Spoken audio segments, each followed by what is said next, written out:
Thanks for joining me for the Plant Yourself podcast. I'm your host, Howie Jacobson. Quick announcement before we get to today's episode. The next run of the WellStart Health Coach Training Academy program begins in October 2022. If you would like to become a health coach, or you're already a health coach and you'd like to learn some new techniques and raise your game, or if you are a lifestyle medicine practitioner, an MD, a nutritionist, dietitian, PT, and you'd like to learn skills to help your clients and patients implement what they have learned from you, or if you just want to help the people around you eat better, live better, feel better, get better, then check out wellstartcoach.com.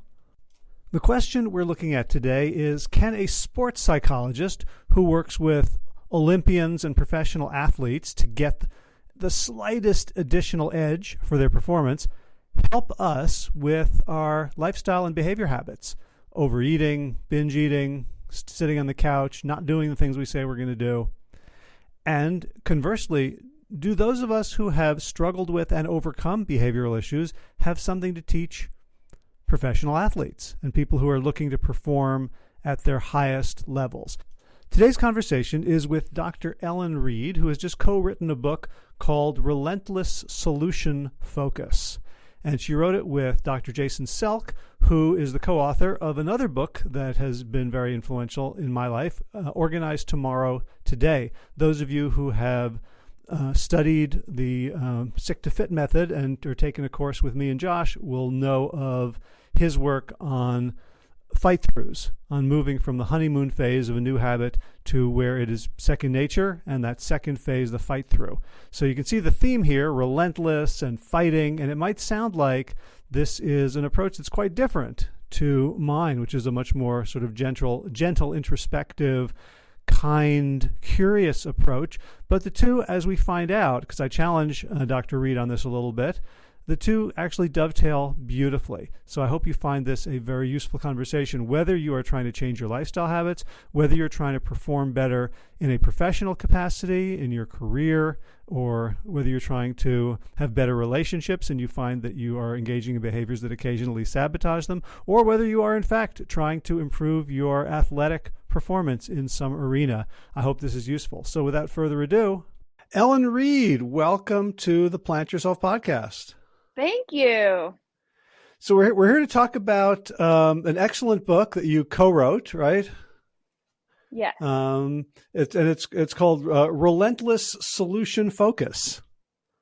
So three really interesting words. I think hopefully we will unpack them. But start by just, if you would, tell us a little bit about yourself, who you are, and what you do.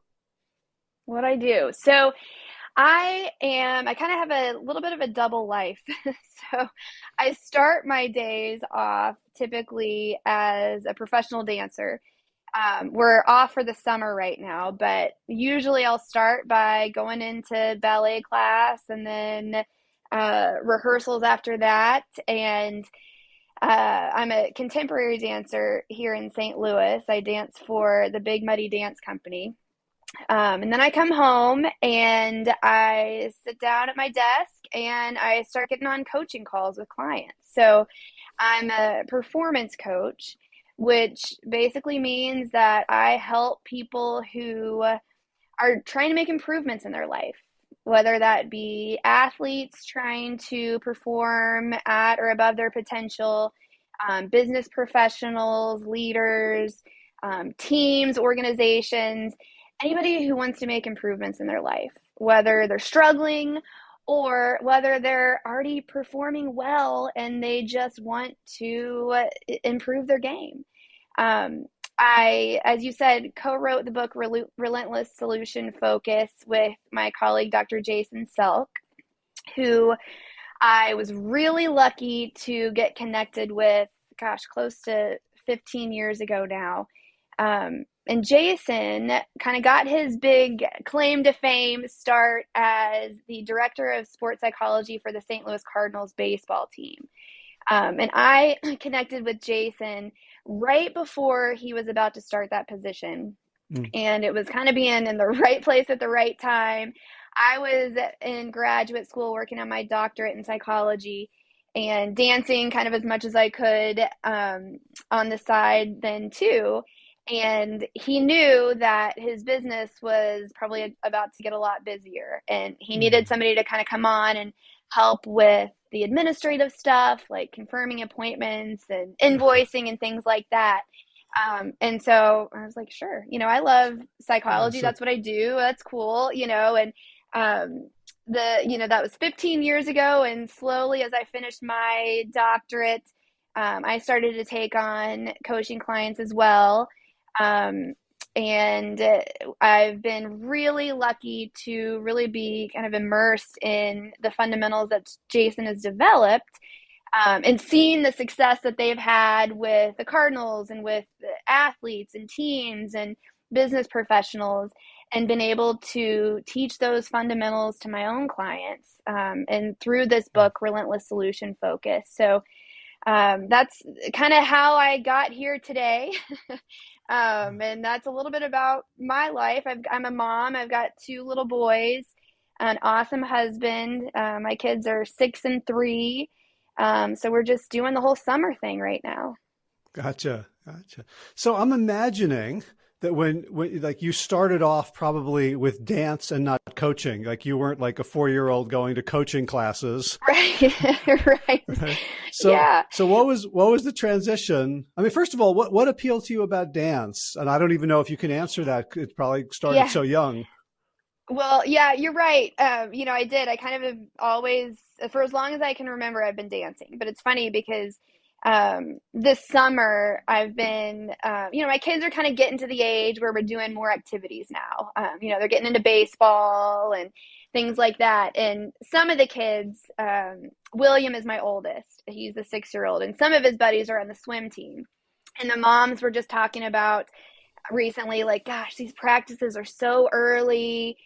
And that brought me right back to being younger and my parents signing me up for swim team and remembering how early these practices were and how cold it was to have to jump in the water that early. And it made me really realize that, gosh, one of the big reasons I started as a dancer is because you're inside, you're in air conditioning, you're never there too early. And so really, I think that's kind of how I started. My sister was a dancer growing up, and so I loved kind of doing whatever she did. And I've always loved dancing, but kind of more than that, I've always loved the just the journey and the process of improving and having something to work for and work on improving and work on fine tuning.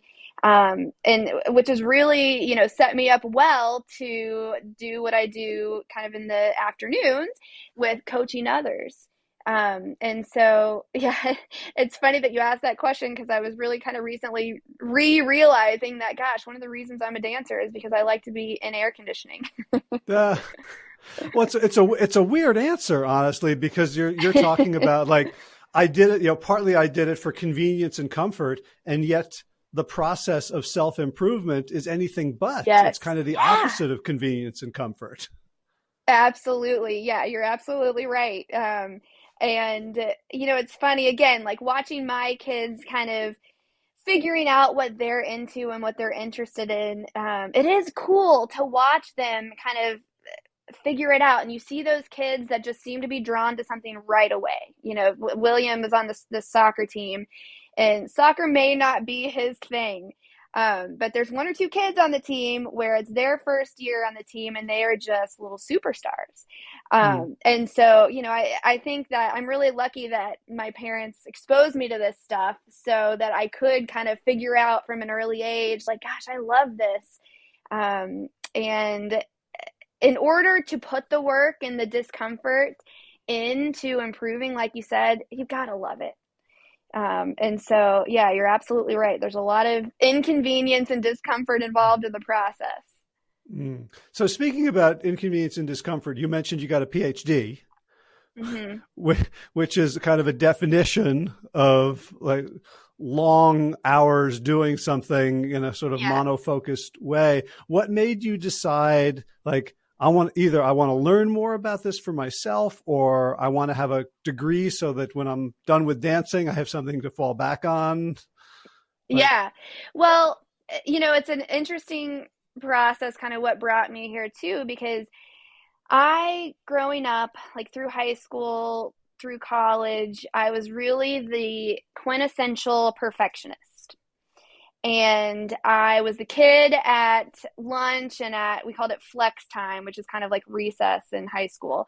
I was a kid that was studying during lunch and flex time, not because I had procrastinated and hadn't done it the night before, but because I was so obsessed with being better and being perfect, right? And I do not recommend I do not recommend this mindset. But I do credit it with kind of as I was younger, kind of pushing me to now being able to harness this in a much more productive and effective way.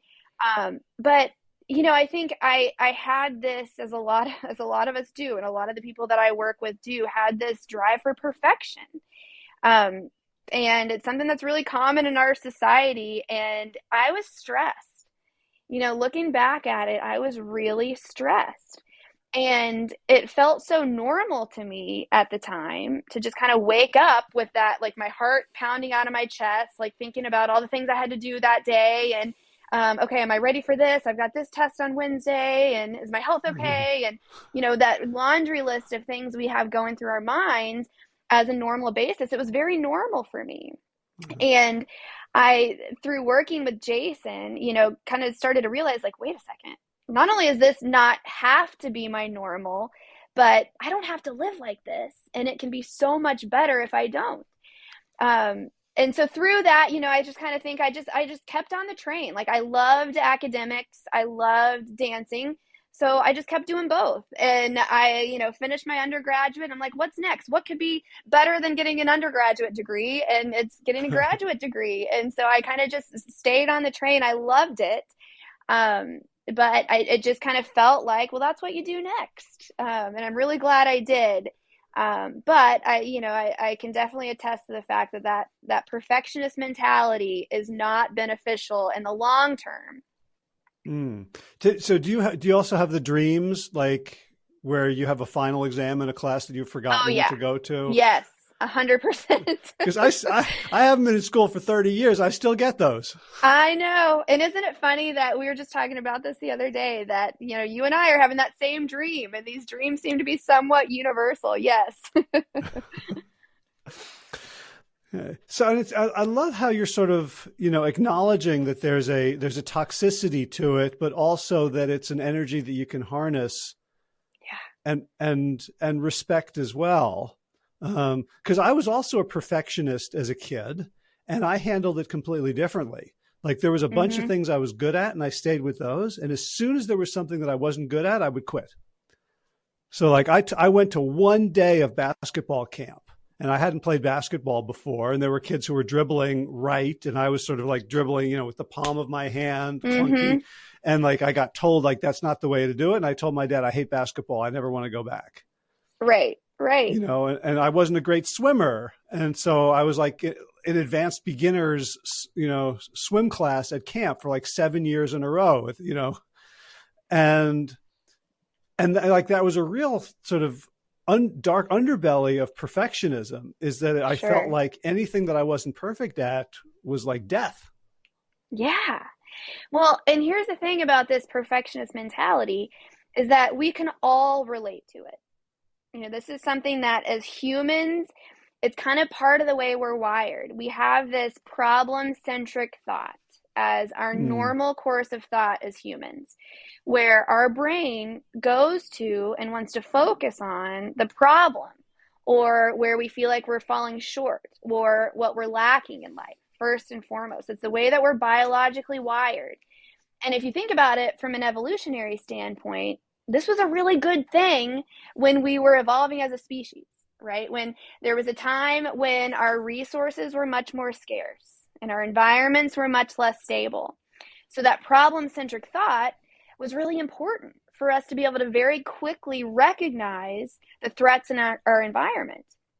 But now, even with all that's going on in the world right now, our environments are so much more stable. Our resources are so much more plentiful that this problem-centric thought does not serve us in the way that it did. And so it really manifests in us in a way in this perfectionist mentality where we can all relate to, doing 99 things right in a day, one thing less than perfectly. And at the end of the day, when you're driving home from work or when you're reflecting on your day, what's more likely to be on your mind? All the things that you did well or that one thing that didn't go well.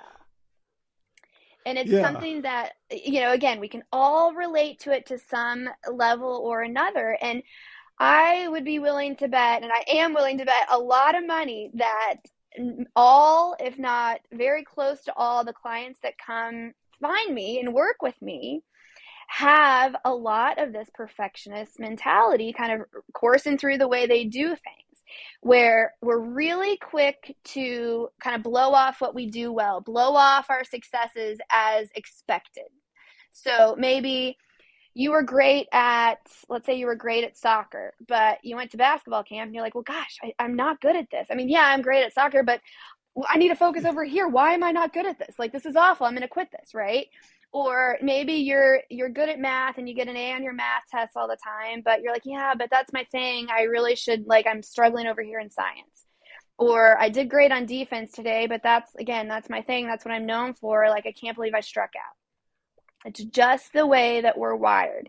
We blow off what we do well, and we're really quick to beat ourselves up when we fall short. Now, this is okay when we're younger. This is somewhat okay when we're younger because typically in the lower levels of competition, we have a lot of people above us. We've got coaches, we've got parents telling us how great we are, right? Like our coaches, and at the lower levels of competition, when you're pretty good at something, it shows a lot more, right? But as we get into the higher and higher levels of competition, where the competition becomes just as good as you are, and there's fewer people above you telling you how great you are. And then meanwhile, you've learned to really beat the heck out of yourself with this perfectionist mentality. That's like taking a baseball bat to our self-confidence. Over the years, it's like chipping away at our self-confidence, and we're not learning how to maintain our self-confidence and develop our self-confidence for ourselves. Now, let me explain why this is such a big deal. Now, self-confidence, scientifically speaking, empirically speaking, they've done a lot of research on this. Self-confidence is the number one variable for all human performance. It's number one, the most important for the way that you're going to perform. And at all levels of competition, this perfectionist mentality is totally detrimental to self-confidence. So people start to notice this as they get into the higher levels of competition. Like, gosh, I used to play so well, and I used to not even think twice about this stuff. And now all of a sudden I got to college and my confidence is really starting to struggle. This perfectionist mentality, the way that we've been kind of going through life our whole lives and the way our brains are wired really starts to become detrimental. So we've got to literally retrain our brains into evaluating ourselves in a way that's productive and not in that perfectionist mentality that I, became very familiar with when I was growing up myself. Yeah. So let me ask you this, because I know you and Jason work with real high performers, professional athletes, and people who are interested in that slight edge.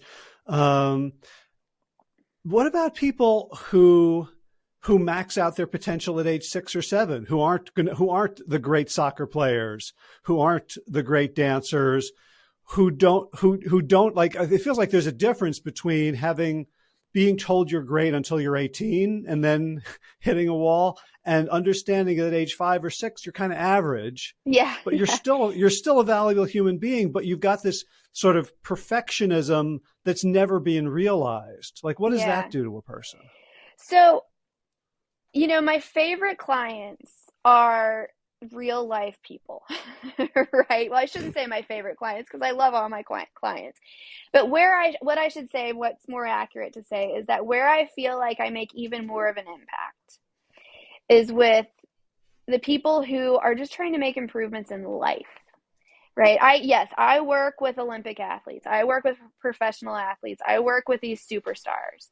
But I also work with the 12-year-old gymnast who all of a sudden is struggling with their back handsprings on beam, or the high school student who's struggling with anxiety, or the young adult who is just struggling to figure out what they want out of life and maybe struggling with addiction or any other of the adversity that we experience, or not. Maybe it's somebody who isn't necessarily experiencing adversity in the way that, like a illness or addiction or anything like that, but they're just struggling with confidence. And it's funny because we think of these superstar athletes and superstar like high achievers as being like aliens, like so different from us. But we're the same. And that's one of the things that I feel really lucky to be able to kind of have firsthand experience with, is the people that I work with that are, again, like these aliens that have achieved like such high levels of success. They all have problems, and they struggle with the same things that we kind of mere mortals struggle with. And these fundamentals that we work on with these athletes are the same fundamentals that are so impactful for the rest of us, right? And all of us as humans are striving for something, whether it be an Olympic gold medal or the next level in our career or the next level of happiness. And that's where I feel like, I in this book has made the most impact. And that's kind of what was a little bit of a surprise to both Jason and me once the book came out, is that we started to get messages from people about, this book, and this is going to sound dramatic, but people telling us, this book literally saved my life. Like, I struggled with depression, or I struggled with bipolar disorder or addiction, and just these simple fundamentals really turned that around for me and made a significant impact. And that's what gets me excited. It's cool to work with the Olympians and that sort of thing, but what really gets me excited is the real life kind of mortals. And we're all the same. We're built with the same stuff. We struggle with the same stuff. Yeah. So when I think of perfectionism, as you're talking about it, I'm like, that's not the right word, because that's a positive. And it's almost like what perfectionism really is like anti-imperfectionism. Right. So it's like, I can't admit to any vulnerabilities. And so I will spend all of my energy trying to erase them or overcome them. And I think, when I think about problem-centric thought, my conceptual understanding is that it's essentially a form of fight or flight. Like you said, we grew up in these, ancestral environments, which, and fight or flight is really sort of a misnomer. It should be flight or fight, right? 90% of the time. Yeah. And it's flight. So it's like problem-centric thought is essentially leads to avoidant behavior. Yes, absolutely. Absolutely. Absolutely. And you're absolutely right that usually it's flight, it's avoidance. And beyond that, and even worse than that, is ruminating on it, right? We get sucked into this PCT tornado. Kind of one of the better case scenarios is if you do just turn around and go the other direction. But that's not what typically happens. What typically happens when we're experiencing or we encounter a problem is that we think about it. Right? And the more we think about it, the more we think about it, and the worse it gets. There's this thing called expectancy theory. And expectancy theory is a theory in psychology that's really the basis behind most of what Jason and I do, that states that which you focus on expands. That which you focus on expands.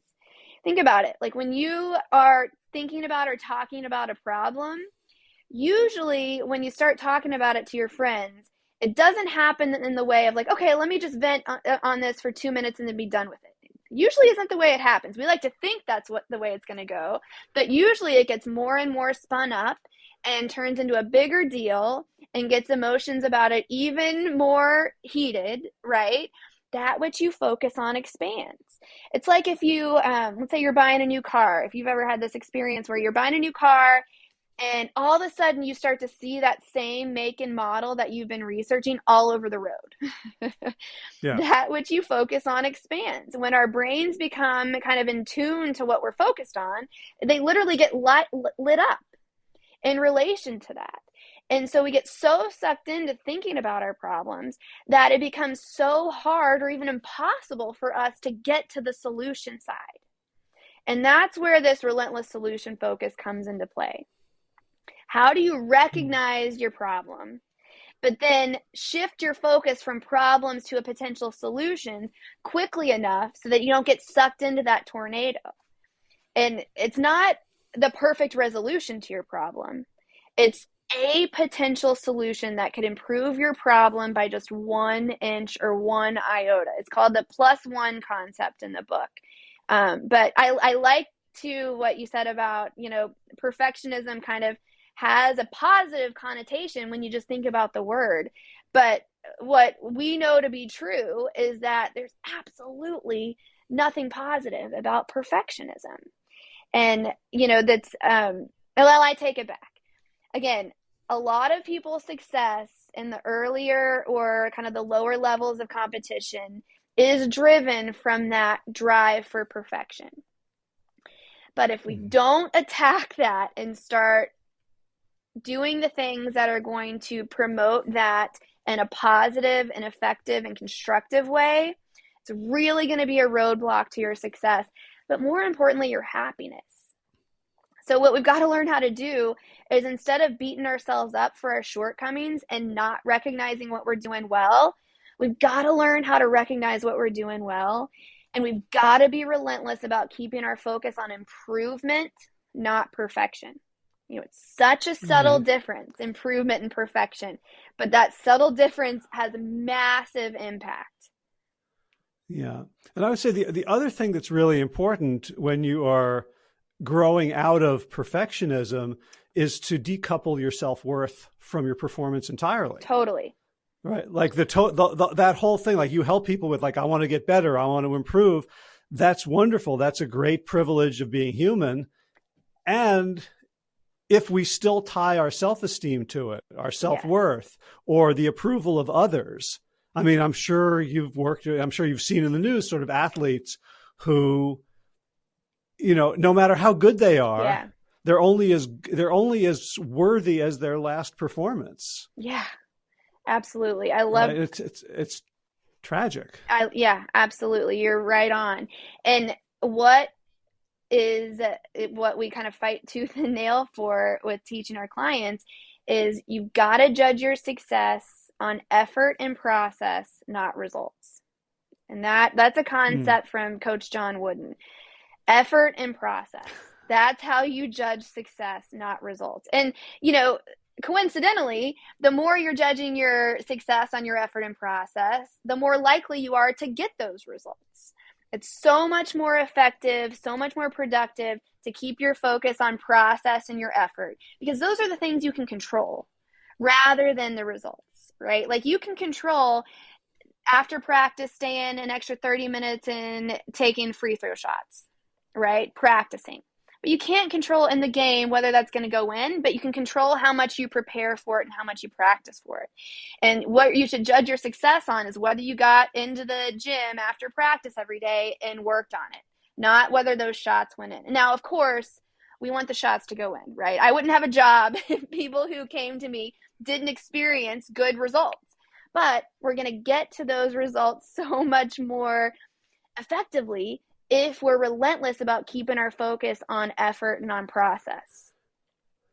Right. And I, in my experience, almost all the time, the lower my perceived stakes, the lower pressure I'm under, the better I do. Like I play on an old men's ultimate Frisbee team competitively, and our chant before we go out and play is, the stakes couldn't be lower. I love that. Yeah. Right. Yeah. Like partly because we don't want to injure ourselves, because we're in our late 50s and 60s, but partly because, and I felt this for myself, like when I joined the team and I'm trying to prove myself to belong in games that I viewed as higher stakes, I would make dumb mistakes. Absolutely. And I went to a guy who's been playing for a long time. I asked him for coaching on my performance, and I thought he was going to teach me about, swiveling my hips or using my wrist a certain way on the backhand. And he said, well, when I go out in the field, I just step in the grass and I look around and I think how lucky I am to be playing this sport that I love. Yeah. And I recommend you do that too. I love it. I love it. It made a huge impact. Absolutely. Our thoughts, what goes on between our ears, has a huge impact on how we're going to perform.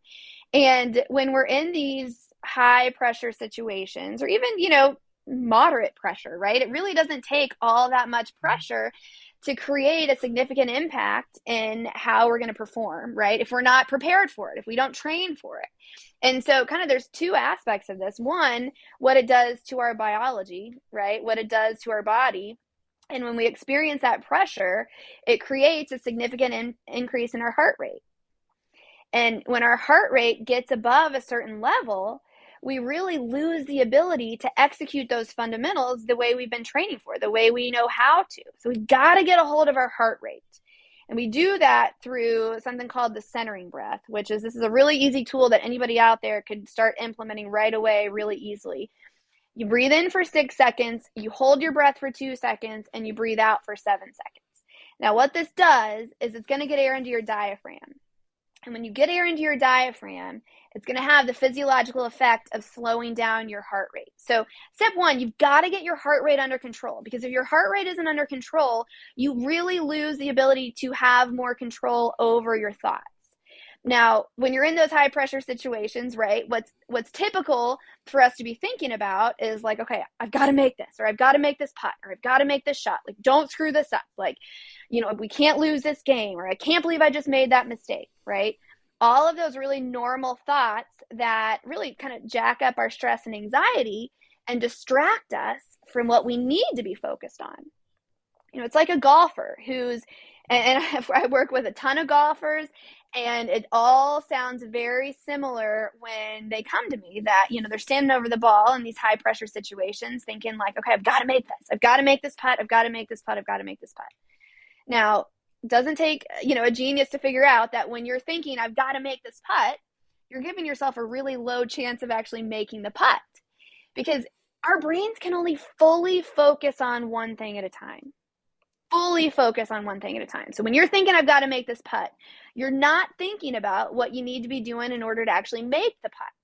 So instead, what that golfer then does is he replaces that I've got to make this putt thinking, this problem focus or results focus thinking, with see the spot, soft hands, roll it in. See the spot, soft hands, roll it in.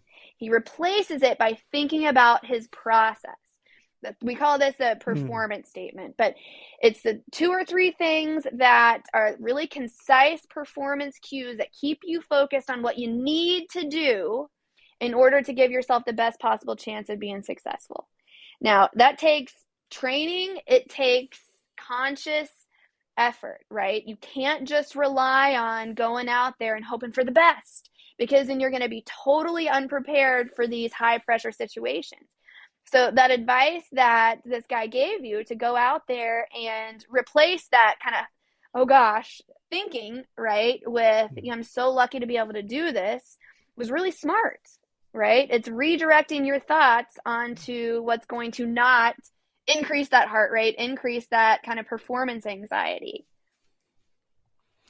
Right. And and this is going back to one of the founders of coaching, Timothy Galway, with, I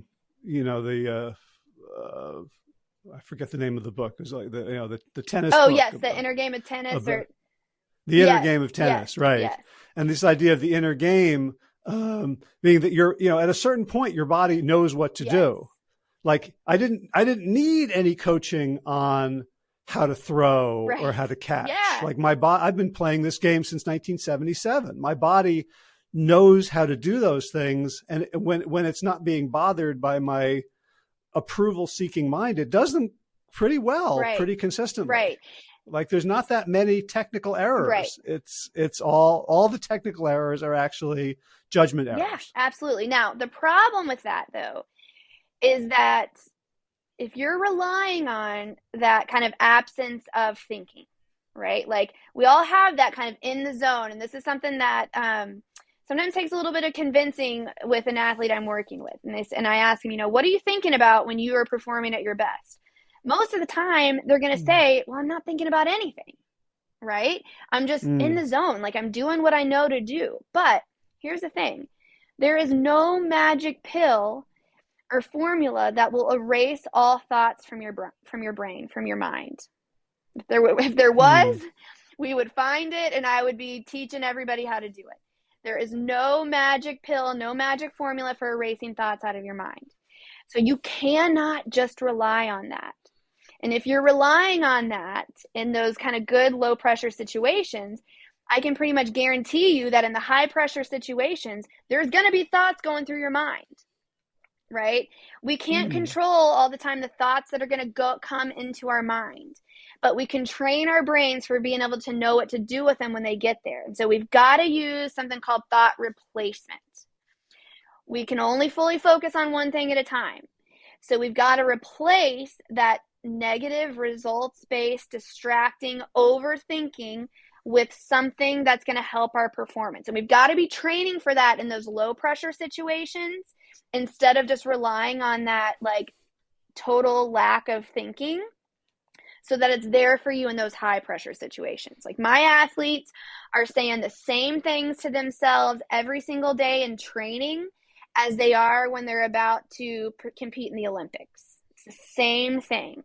And so that is, that's the step one is accurate there, that, when you don't have those kind of negative results-based thoughts going through your mind, you can perform a lot better.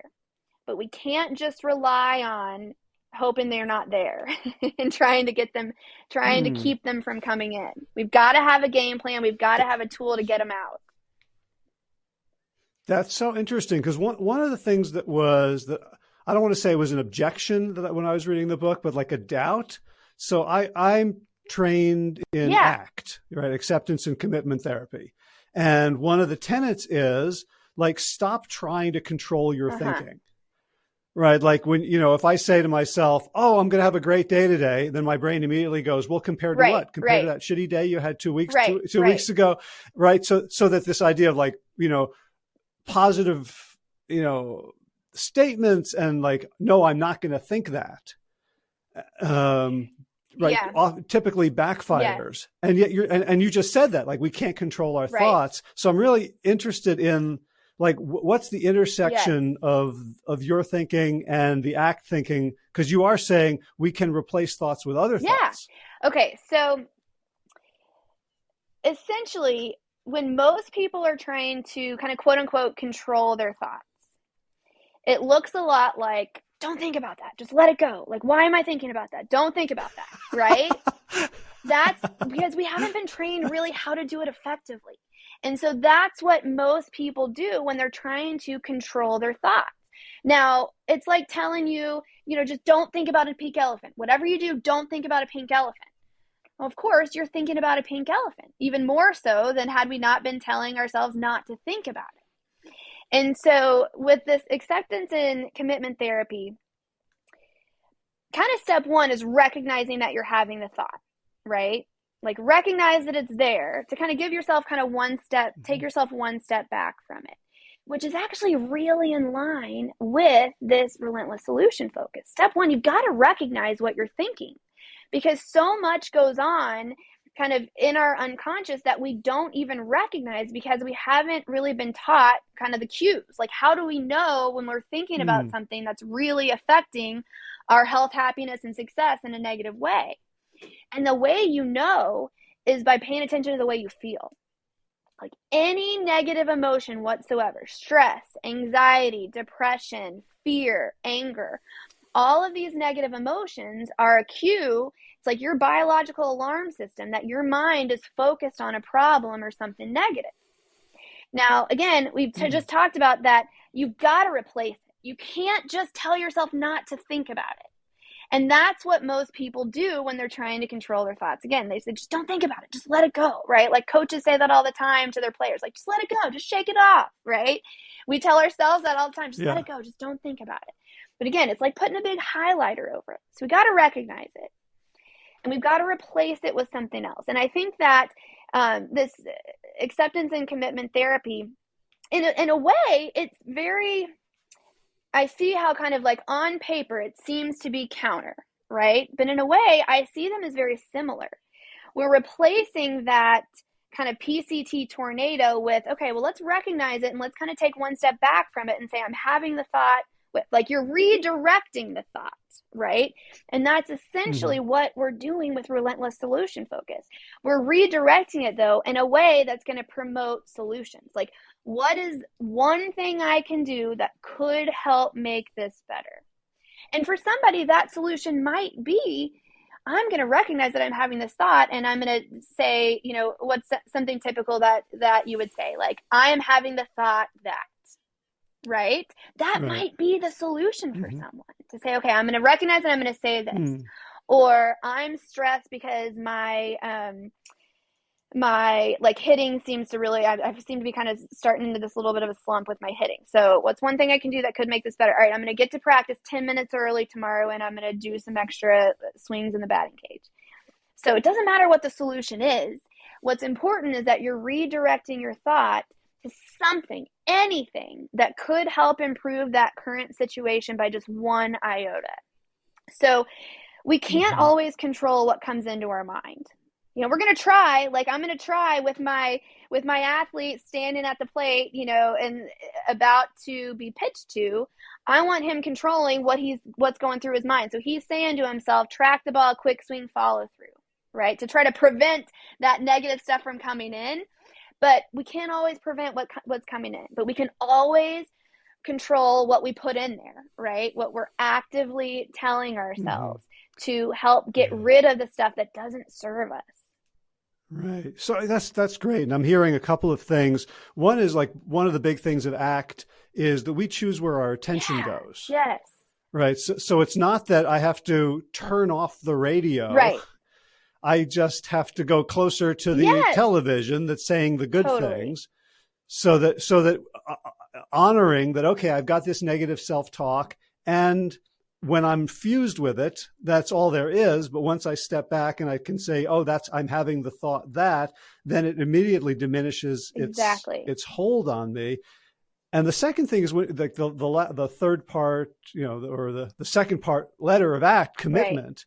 Is like, okay, given where I am, what do I want to do? And so it sounds like those three part phrases: soft hands, pick the spot, or you know, eye on the ball, become the commitment. Yes. And it's actually, you know, it's a lot simpler. I say it's a lot easier with athletes.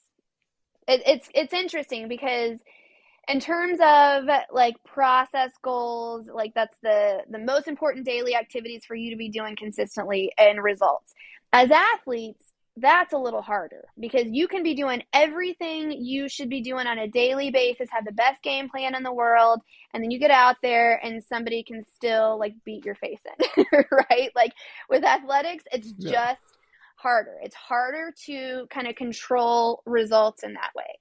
But with business and with other things in life, it's so easy. Well, I should say it's so simple. It's not easy. It's so simple. You figure out what you need to be doing on a daily basis. You commit to doing it consistently. You're going to get the results. Now, when it comes to what we call performance statements, or what we've been talking about in terms of kind of keeping those positive performance cues, that process focus in our mind, it's a lot easier in athletics. Like you can be, you know, standing over the ball, saying, see the spot, soft hands, follow through, or see the spot, soft hands, roll it in. Whatever your performance cues are for you. That's simple. It's sports, right? It's entertainment. When we're talking real life stuff, like real anxieties, that's where it becomes a little bit more difficult, in my opinion. Like in my own life, it's so much easier for me to implement this stuff in like my dancing than it is in my own life. And now I say harder, but I work at it every day, right? Like hard doesn't mean doable. You can learn to do it. You have to do the consistent training though. And we teach these in the book, the mental workout and the success log, things for you to do on a daily basis that literally help you rewire your brain towards this type of thinking, because it's not going to happen naturally. Our brains are not wired for it. It's not normal. But just because it's not normal does not mean you can't learn to do it. And I lived that kind of normal way of life for, let's say, 25 years. And this way is so much better. It's so much better. But it takes relentlessness. And that's why it's not solution focused. It's relentless solution focus. Mm-hmm. So if I think of some of my clients, like a lot of the people who come to me they don't need any help with being Right. smart or strategic or a great writer. Like they've got all the tools. That's why they're at the level where Right. they can come get a coach like me. And what they have is like they lose their temper or they shut up in a meeting when they should speak up. But for a lot of them, the issue is in their mind, it's about not doing Mm-hmm. something. Right? Like in this, like the best thing they can do in that situation is just shut up. Right? Rather than blurt what they're thinking, which people find very hard to not do something. So one of the things I work on with my clients is to reconceptualize that into a positive action, something that you can do, like whether it's the centering breath or a smile or asking yourself, what can I learn here? Absolutely. Right? Something positive as opposed to just inhibiting a negative Absolutely. habit. And I think what it's sounding like to me is like replacing that with something, right? Inhibiting is hard, right? Yeah. And so even this is making me think of, a few years ago, Jason was, I was kind of asking him for some feedback on, like, we were starting to do more podcasts and interviews and things like that. And Jason is just a fantastic speaker. And I'm like, okay, what's one thing that you feel like I should work on? And he said, this is one of the best pieces of advice that I got is to incorporate more pauses in your speaking. And he was asking me, we're kind of, it's hard, right? It's hard to allow there to be silence.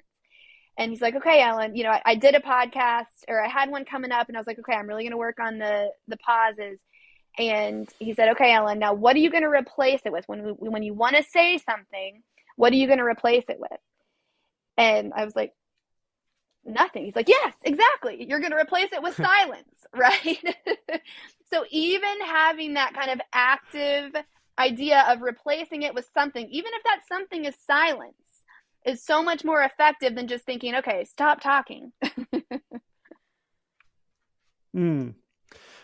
That's great. The other thing that I love about the story is your question, which is not like, tell me what I'm doing wrong so I can improve, but tell me one thing to work on. Right. So that's already a solution focused approach. Right. Here's my secret of coaching. Like, I think I do a lot of things well, but the one thing that my clients are consistently telling me was so helpful is when they come to me with, and they're all in a state about something. And then I pause and I say, so what's the outcome you're going for here? And they go, yeah, like that's the move, right? Because that gets them thinking about what they want, about a solution. And it's, like for me, it's become something I've trained myself to do as part of my process. I love that. And it's mind blowing for people because it's so not I love obvious. That's great. And what I heard about that too is you're asking them a question. You're a coach and you have a lot of the answers. You're very effective at this, which means that you have a lot of the answers for people. But it, like, based on kind of what you said too, that nothing is going to be more effective than asking them, getting people to think. And people have become so scared of evaluation. Even the word evaluation, like, kind of makes people go like this, like their heart start racing. Evaluation is a scary Mm. thing, which leads people to not do it, or because they do it very ineffectively. Now, here's the thing. We're all evaluating ourselves constantly throughout the day, but most people are evaluating themselves in a very negative way, where they're focusing on their shortcomings and really beating themselves up for it.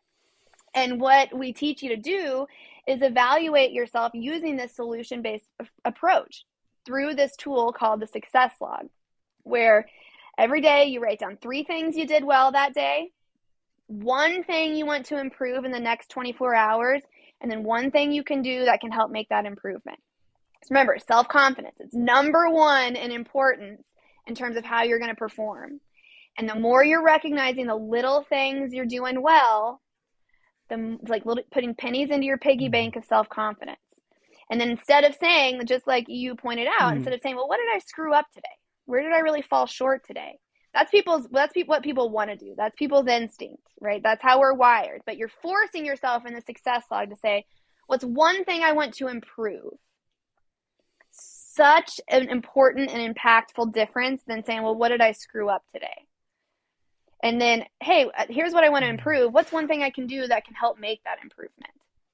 Yeah, I love that. And I also love just thinking about, like, you're right that people will avoid objective evaluation while beating themselves up, which is kind of interesting. Like in an old career I was a digital marketer.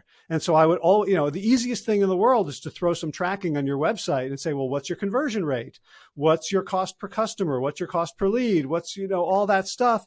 And clients wouldn't want to do it because they didn't really want to know. They didn't want their noses rubbed in the hard numbers, even while they were consistently saying, what am I doing wrong? I'm failing as a business owner. I'm like, it's so interesting that somehow the soft, fuzzy self-condemnation feels less threatening than actual numbers. Absolutely. Well, and I like that you said kind of the soft fuzzy, because I think that's how people think of self-confidence or recognizing what they're doing well. Like, well, that's soft. Like, I'm going to really beat myself up and I'm hard on myself. That's what's going to bring me success. I'm like digging my heels in and I'm just going to work hard.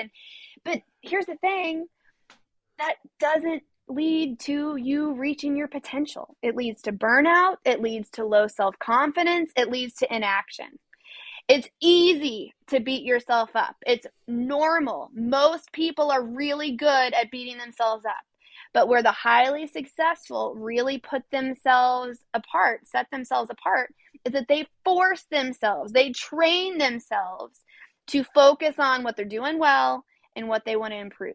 That is mental toughness. Yeah, it's like when you're beating yourself up, you're actually letting yourself off the hook. Yeah. Right, because you're saying, well, this is how I am, so why bother? Totally. At a certain level. Totally. Yeah. Absolutely. Mm-hmm. Okay. So I want to make sure I cover. There's Objection that you cover extensively in the book, and I still have it a little bit. So I don't want to raise it as like a dichotomous either or, but sort of a, when is this indicated? When is it contraindicated?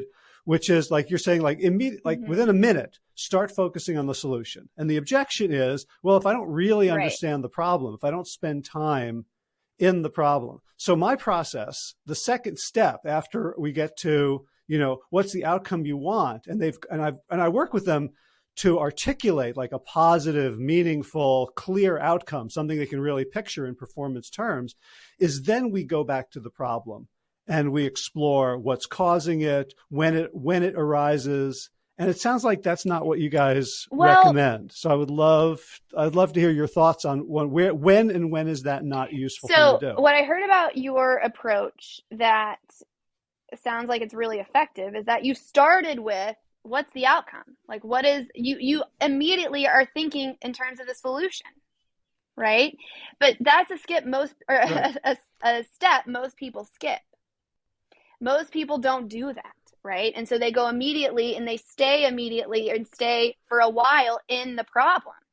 Like, what's causing this? Like what, and it turns into that tornado, so that it becomes very difficult to even get to what's the solution or what's the next 1 inch of improvement I can make here. So I think you're already doing the hard work by asking that question, what's the outcome, right? What is the solution? Because then you're getting people in a mindset where they can think about, well, what is the next step, right? And I know that this is causing this thing, so what can I do about it?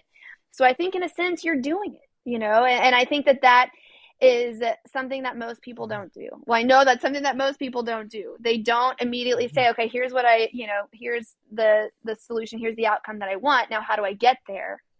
Most people get so stuck in ruminating on the problem that they don't even take that first step.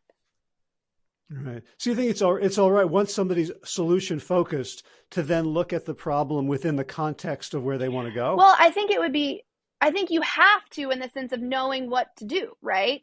Instead of, so I think what we're saying is we're looking at the situation, right? To come up with a game plan. Right. Versus like, when I think of problem, I think of like, this is awful. What's this is the negative. Like, I can't believe this. Right. And I think what you're saying is like the situation. You're looking at the situation to come up with what the next step is. Now, that's a really slippery slope though. So I don't want people hearing this to think that that's your out, to say, okay, well, I'm going to stay then focused on the problem, because we really need to dig into this and figure out why exactly this is happening. And let's dig into here and this and that, because 99 times out of 100, the why isn't important. It doesn't matter what's causing it. What matters is what you're going to do about it. And people get so consumed with the why that they don't even take that first step. 99 times out of 100. Now, I think that you're an expert at this stuff, right? So you have a skill set that most people don't have. So I would be really careful with saying, okay, well, I'm going to allow myself, this much time to focus on the problem. 60 seconds. 60 seconds to recognize that your mind is focused on a problem, and then you start digging into what's one thing I can do that could help make this better. I hope that answered it. Right. Okay. Yeah. So I just want to put, sort of push it a little bit more, which is when I take people back. So the next question is what's happening now? And the way I want them to answer that question is in terms of awareness, mindful awareness, as opposed. So I want them to describe it like it's a movie. So if someone's, hitting poorly, or someone's getting into conflicts in a meeting constantly, like, don't tell me like, oh, and then I said such a stupid thing. I can't believe it. It was like, well, what did you say? And what were you feeling at that moment? And what was going through your mind? And what was, let's take you there. Now feel it in your body now. So it's not so much the problem, but I like your distinction about here's the situation in which this arose. And at that point, 99 times out of 100, they go, oh, I could just do this instead. Yes, absolutely. I love that. Okay. So it's not what my process is, not sort of rumination, but separating judgment from the facts so that it becomes clear. And I would say too that for the majority of people out there, again, they have you guiding them through that, right? And for someone kind of starting in on this journey without having, the guidance through that, be careful, right? Be careful, because that can be, this PCT is sneaky. It's sneaky. It's like if you've ever caught yourself saying, well, let me just vent about it for 1 second. I'll feel better after I vent about it, right? Or let me just tell you what happened. And then it starts to get really, right? Like that tornado really starts to swirl. And so, yes, I think that that's a really good distinction. Like, there's the situation so that you can figure out, okay, well, what's one thing I'm going to do about this? I know that my hitting, I seem to be pulling the ball to the left, right? And I know I need to make this adjustment, but it's not seeming to be working. I know I'm pulling the ball to the left. And then immediately, well, what's one thing you can do that could help make that improvement? Well, let me set up a meeting with my hitting coach. Or I'm gonna hit 100 balls, and I'm gonna focus only on hitting them down the middle, right? So they're understanding the situation enough so that they can come up with what to do. But again, 60 seconds. 60 seconds. Right. And the other thing that I think is very similar in our approaches is our insistence that these are experiments, that there's no pressure that they succeed. Yes. Right. Like if I try to hit down the middle and it turns out that it makes it worse, I celebrate Totally. that I learned something as opposed to, oh, Totally. this didn't work. And then if you think of your brain as kind of having a line drawn down the middle, and we've got a problem side and we've got a solution side. We're on the problem side. Gosh, like my hitting, why is this? I'm pulling the ball left, whatever. We recognize we're focused on the problem. What's one thing I can do that could help make this improvement? Okay, I'm going to set up a meeting with my swing coach, or whatever. And let's say you try that, you don't see any improvement. You're back on the problem side. Okay, my swing is something's still going on here. I'm not hitting well. What's one thing I can do that can make this better? Well, I'm going to call him again, right? You're back over onto the solution side. That's good. We want to be on the solution side. You try that, it doesn't work, you're back on the problem side. It's okay. What's one thing I'm going to do that can make this improvement? Well, I'm going to start getting to practice 30 minutes early, and I'm going to start whatever the solution is. You're going to end up back on the problem side. That's okay. The goal is not to stay there for longer than 60 seconds. So when you are kind of pinging back and forth between the problem and the solution, that's not a sign of failure. That's a sign of relentlessness. All you need to do is ask the question again, what's one thing I can do that could make this better? And as long as you don't allow yourself to stay there for longer than 60 seconds on that problem side, that's a win. In fact, it's a huge win. When you have one of those days or one of those problems where you find yourself kind of going back to the problem side because what you're trying isn't working, that's where the relentlessness piece of this really comes into play.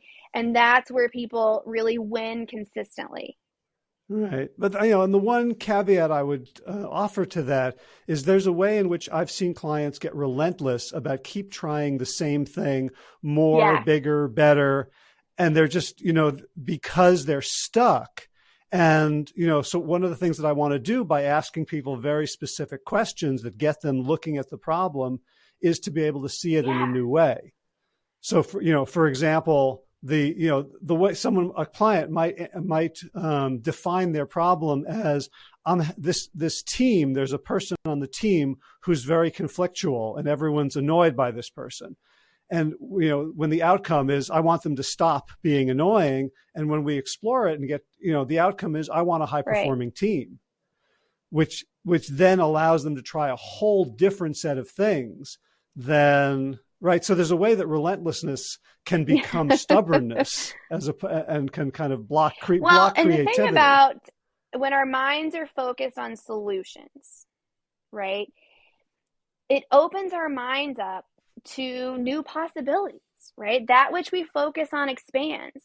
So when we're focused on solutions, our creativity is increased, our intelligence is increased, because when we're focused on solutions, our brain, our body is releasing a whole set of positive performance enhancing neurotransmitters. Now, when we're focused on the negative, or we're focused on a problem to the point that it's making us feel negative emotion, our body is releasing cortisol, which totally limits creativity. It totally limits intelligence. It's really like a low dose poison coursing through our bodies that most of us, unfortunately, have way too much of. Mm-hmm. And so when we keep our focus on solutions, really just the biology of that opens our mind up to new solutions. That which you focus on expands. So I think as long as that relentlessness is targeted towards solutions, it's going to be really hard to get stuck. Love it. Love it. So we're at the hour. I want to make sure people know where to find you, where to find the book, how they can work with you. If this is, struck a nerve and people feel like that this approach is something that can help them. So the book is advertise on, yourself, you can please. get it wherever you get books, Amazon. You can go to relentlesssolutionfocus.com for more information on me and the book. I'm on Instagram, Dr. Ellen Reed, or just email me, ellen@jasonselk.com. Just email me if you have any questions or, anything. I'd love to hear from you. But yeah, I'm out there. relentlesssolutionfocus.com or ellen@jasonselk.com. Awesome. And final question, what does the next year hold for you? More books, more research, more, any particular types of clients you're looking for? We're working on something that I'm really excited about, sort of a workbook version of Relentless Solution Focus that I think people have been asking for. And so we're finally like, all right, let's do this thing, which entails always kind of more research. We're always looking for ways to improve what we're doing. Beyond that, more dancing, more momming, more coaching. All right. Sounds like a fun, full life. So, Dr. Ellen Reed, thank you so much for your contributions to human health, happiness, and performance. And thank you so much for taking the time Ditto to you. today. I know you really make a big impact on your clients and everybody listening to this. So I really appreciate the work that you do. Well, and I've just added another arrow to my quiver. So thanks so much for your work. All right. If you want to get the show notes for today's episode, you can find them at plantyourself.com/525. So in movement news, big weekend. Just got back yesterday morning from Denver for the Masters Championships in Ultimate. And we did very, very well. We broke seed, my team, triaged. We were seeded 13th, and we came in 12th. We won 1 out of 5 games, and we had a blast, played really hard. I did a great job honoring Josh Lajani's method of eating healthy while out. We stopped by a Trader Joe's. I got 3 sweet potatoes, a bag of shredded kale, and a little carton of Trader Joe's vegan buffalo dip. And I had that for like 2 dinners, and I could have had it for a third, but we ended up going out instead. But it was a fun time. My leg was feeling really, really good. The altitude kicked my ass. Kudos to everybody who lives 5,000 feet or above. Next time we go, if we make it into this tournament again, I'm planning on going a week or so early to acclimate, just get a little Airbnb and work out of there while I get my lungs up. But definitely the rehab got in the way of some of the conditioning, so I was definitely winded and dragging more so this year than last year, but it was a fun time, great bonding experience, and what a great community out there of aging ultimate players, many of whom are aging only on paper. There were people there, I wanted to see their birth certificates to know that they were over 50. So congratulations to the winners, Surly from the Minneapolis area. And the other thing is our team won the Spirit Award, which, if you're not familiar with Ultimate Frisbee, it's the spirit of the game is probably the most important part of it. It's about conduct on and off the field, and we were voted by our peers as the most positively spirited team. So even better than winning, of course, in my opinion. In garden news, still got a lot of blueberries, still these green beans, the long beans are growing very, very long, so we're going to wait and see whether some of them become like hard beans that we'll have to shell and dry, or how long we can still eat them. Our neighbor's garden is now producing, and he's overwhelmed, so he's shared his tomatoes and greens beans with us. Got a lot of squash. Now it's early winter squash coming in, and so we're just reveling in the abundance, making lots of pesto from the basil, and still lots of flowers all around. And we're still waiting on the eggplant and the sweet potatoes. I think that's about it. All right, time for thanks. Thanks to Will Ridenauer for allowing me to use his beautiful song Sabali Dawn, the Dance of Peace. You can find more of Will's music at his website, willridenauer.com. And of course, thanks to all of you Plant Yourself podcast patrons. Kim Harrison, Lynn McClellan, Brittany Porter, Dominic Maurer, Barbara Whitney, Tammy Black, Amy Good, Amanda Hatterley, Mary Jane Wheeler, Ellen Kennelly, Melissa Cobb, Rachel Behrens, Tina Scharf, Tina Ahern, Jen Filkinovsky, David Bizek, The Mysterious Michelle X, Elsbeth Feldman, Leah Stoller, Alan Christensen, Colleen Peck, Michelle Landry, Josina, Sarah Durkis, Kelly Cameron, Janet Selby, Claire Adams, Tom Franzek, Jeanette Benham, Gila Sert, David Donahue, Blair Cyber, Dorona Vizov, Gio and Carolyn Argentati, Jody Friesner, Misha Rosen, Michael Warbeck, Aviva Lael, Alicia Lemus, Val Linneman, Nick Harper, Bandana Chawley, Molly Levine, The Inscrutable Harry R., Susan Laverty, The Panda Vegan, Craig Kovic, Adam Scharf, Karen Burry, Heather Morgan, Nigel Davies, Marion Blum, Teresa Koppel, Julian Watkins, Breed O'Connell, Sharon Hirschman, Linda Ayat, Holm Hedegaard, Isa Tuzinwa, Connie Hainline, Aaron Greer, Alicia Davis, Heather O'Connor, Carolyn Jensen, Sherry Olakoski of Plant Powered for Health, Karen Smith, Scott Marani, Karen and Joe Crabtree, Kirby Burton, Teresa Carell, Kevin McCauley, Elizabeth Rothschild, Ann Jesse, Cheryl Dwyer, Jenny Hazelton, Peter W. Evans, Dennis Bird, Darby Kelly, Lori Fanny, Linnea Lundquist, Emily Iconelli, Levy Wallach, Rosamund McAtee, Dan Picorni, Stephen Leenan, Patty DiMartino, Mike and Donna Kartz, Deanne Bishop, Bilberry Elf, Marjorie Lewis, Trisha Adams, Nancy Sheldon, Lindsay Bayshore, Gunmarie Hagan, Tracy Gullidge, Laura Heaton, Meg from Mama Says, Stacey Stokes, Ben Savage, Michael Kay, David Hughes, Connie Rogers, Claire England, Sally Robertson, Paranganchi, Amy Daly, Brian Tourville, Mark Jeffrey Johnson, Josie Dempsey, Karen Schmidt, Pamela Hayden, Emily Perryman, Allison Corbett, Richard Stone, Lauren Vaught of Edible Musings, Aaron Hasty, Sean Owen, Sagar Naik, Erica Piedra, Danielle Roberts, Michael Lushton, Sarah Johnson, Catherine Floyd, for your generous support of the podcast. That's it for now. As always, be well, my friends.